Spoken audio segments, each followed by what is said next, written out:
E aí, meu povo, tudo bem com vocês? Na aula de hoje, nós vamos ver a parte teórica da questão do conteúdo sobre mudança de fase. Não é? O que é mudança de fase? O que seria isso? Não é?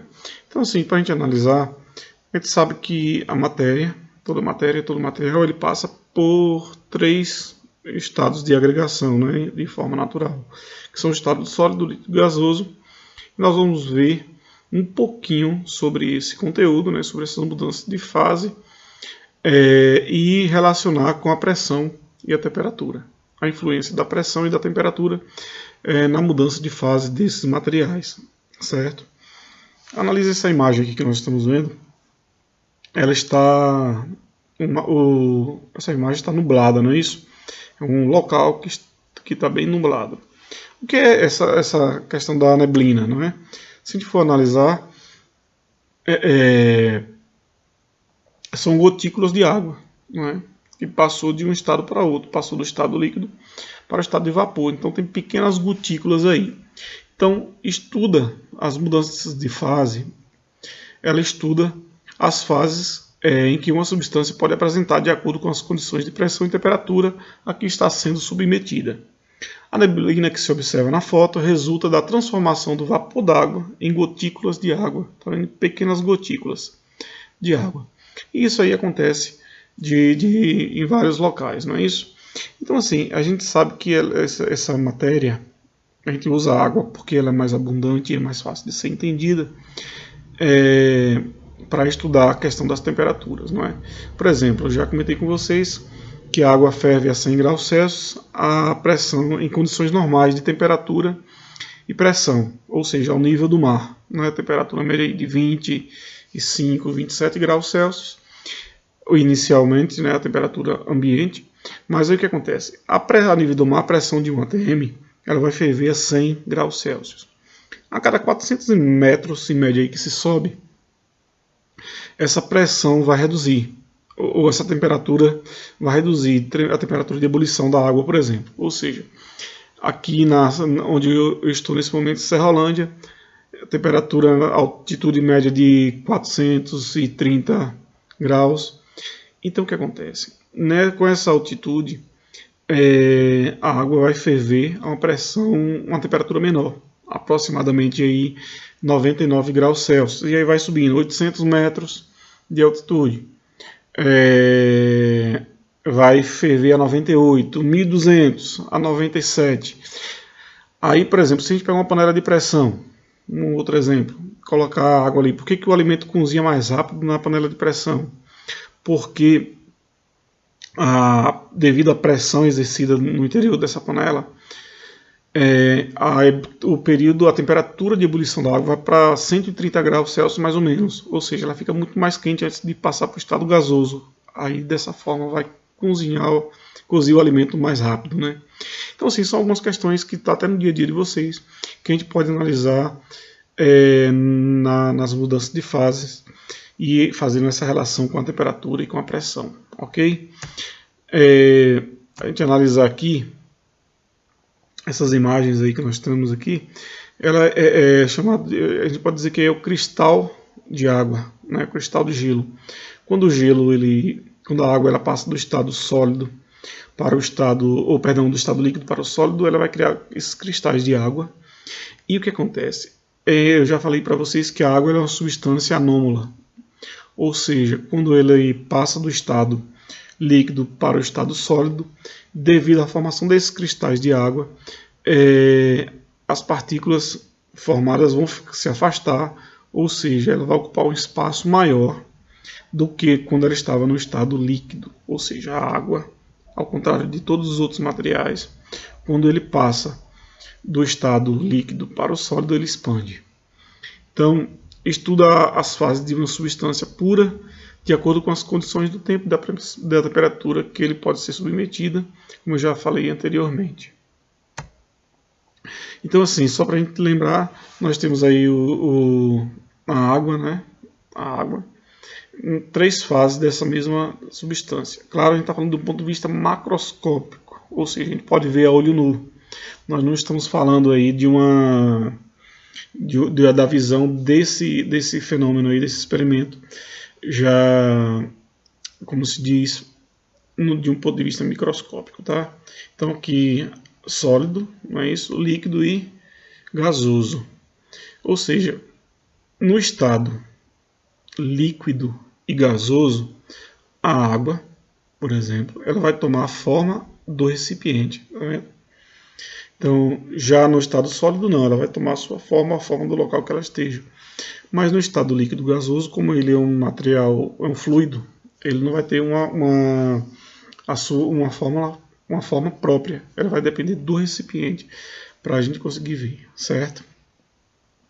Então, assim, nessas mudanças de fase, você já conhece, né, os 3 estados de agregação da matéria. A gente tem o quarto, que é o plasma, que a gente não vai estudar, não vai trabalhar com isso aqui por agora.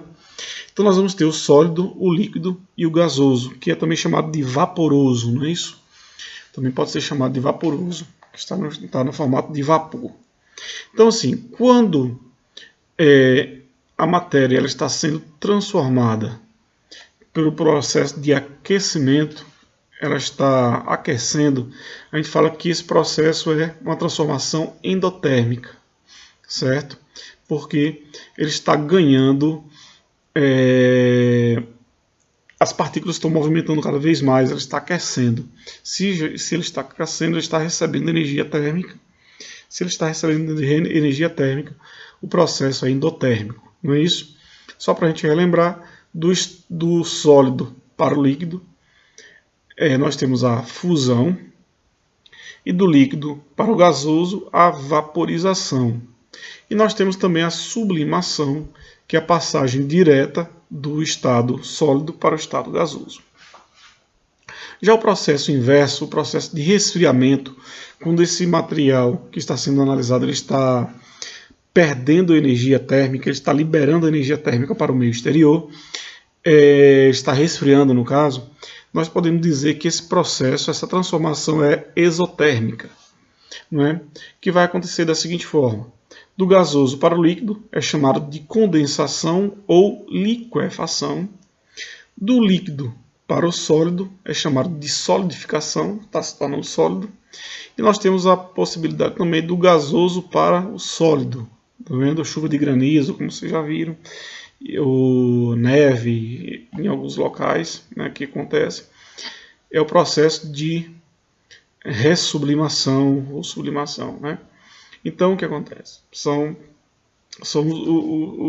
as formas de mudar o estado dessa matéria de uma forma para outra, né? Então os 3 estados que nós vamos analisar aqui são sólido, líquido e gasoso.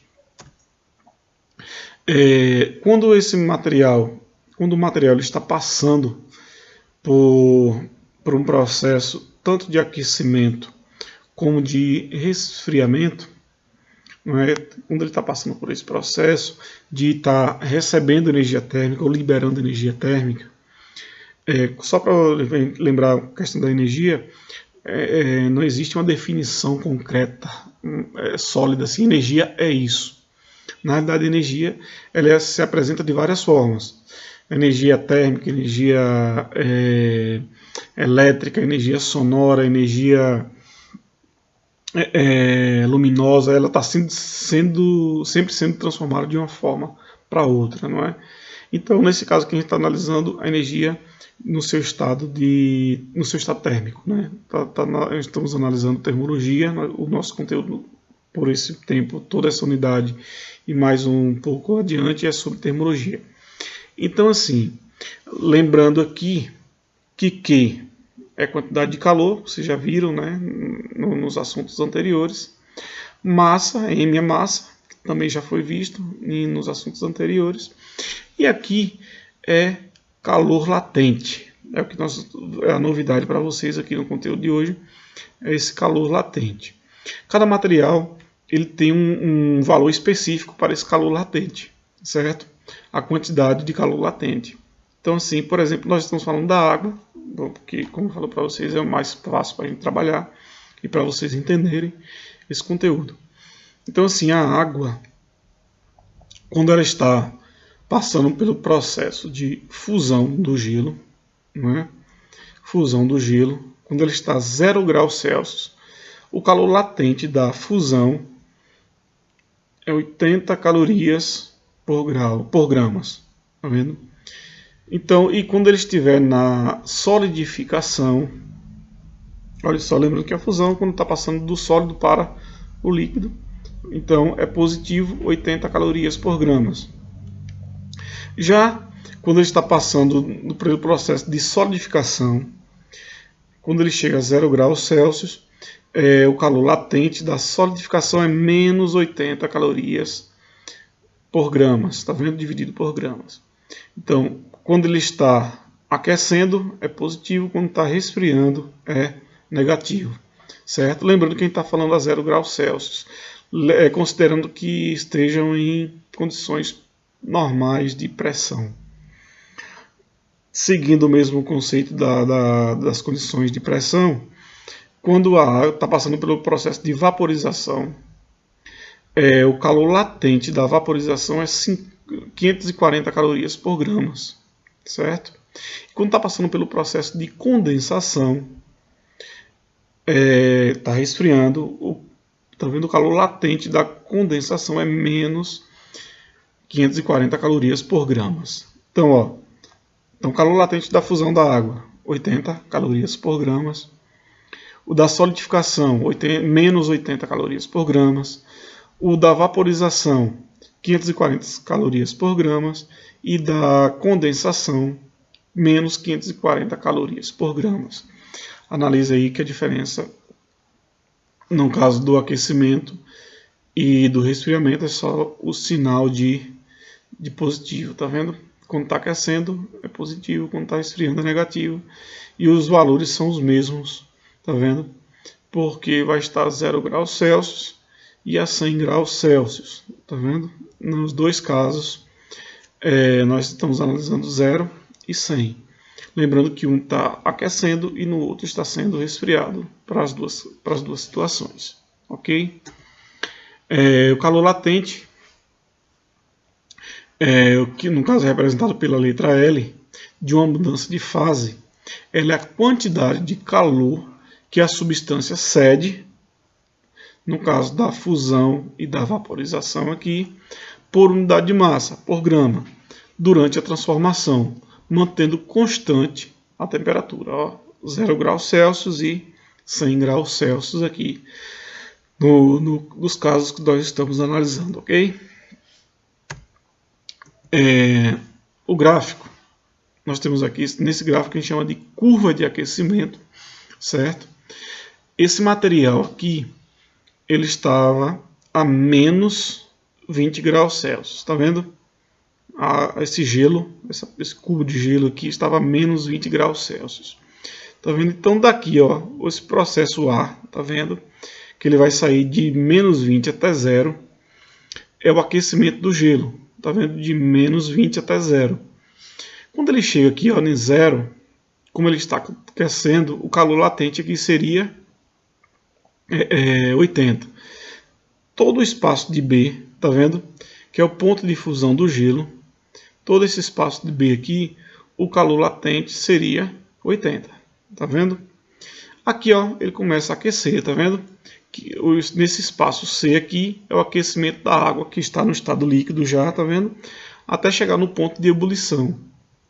Tá vendo? É o processo de aquecimento. Quando ele chega a 100 graus Celsius, esse ponto D aqui, tá vendo? É o calor latente da vaporização, que é 540. E aí, aqui já está no estado de vapor, certo? Já está no estado de vapor. É possível se confirmarmos em um recipiente fechado com válvula de segurança. Isso daqui, nesse caso de aí, numa panela de pressão, por exemplo, com aquele vapor está saindo, a gente pode perceber nesses exemplos assim. Então aqui, lembrando que B e D, nós temos aí o calor latente da fusão e o calor latente da vaporização, certo? Então aqui a nossa curva de aquecimento. Nós vamos ver também a curva de resfriamento, tá vendo? O processo é inverso, tá vendo? Já aqui, esse material estava a menos 110, tá vendo? Se for analisar o outro aqui, não está aqui no gráfico, mas aqui seria 110 positivo, tá vendo? Aqui também positivo, claro, eu falei que era negativo, mas não é. Essa água está a 110 graus Celsius e ela vai resfriar, tá vendo? Desse ponto até esse, nós temos o calor latente da sublimação, tá vendo? Que vai ser o que? Menos 540, tá vendo? Menos 540. Esse espaço B aqui, ele vai ser todo menos 540, tá vendo? O espaço C, ele está passando pelo processo de resfriamento. Quando ele chegar em D aqui, ele vai ser menos 80, tá vendo? Aqui menos 540 e aqui menos 80. Por quê? Porque está resfriando, ele está liberando energia térmica por meio exterior, até ele chegar a congelar e vir até menos 20, que é o processo do resfriamento do gelo, ok? Então aqui é a curva de resfriamento. Nós vimos aqui anteriormente a curva de aquecimento, tá vendo? E aqui a curva de resfriamento da água, no caso. Tem um fenômeno também interessante que ocorre com a água, que é o que a gente chama, ou com os líquidos, na realidade não é só água, que é o que chamamos de superfusão.